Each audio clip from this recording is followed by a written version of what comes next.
صلاح الدین 1147 میں تکریت، عراق میں پیدا ہوئے۔ ان کا خاندان ایک مذہبی اور فوجی گھرانہ تھا۔ ان کی پرورش اسلامی علم، قرآن اور عسکری تربیت میں ہوئی۔ صلاح الدین نے اپنے چچا شرکوا کے ساتھ مل کر جنگ کا آغاز کیا۔ صلاح الدین 1159 میں مصر کا وزیر بنا، جہاں فاطمی حکومت کمزور پڑ چکی تھی۔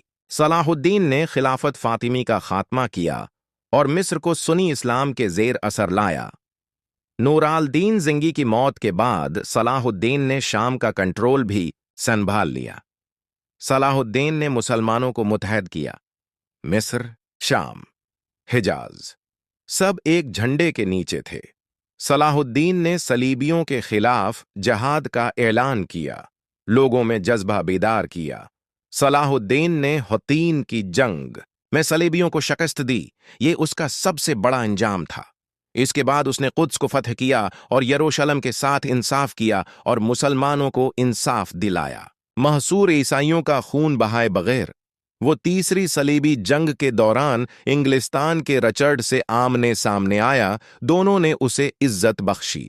صلاح الدین نے رچرڈ کے ساتھ معاہدہ کیا اور مسلمانوں کے ساتھ قدس چھوڑ دیا۔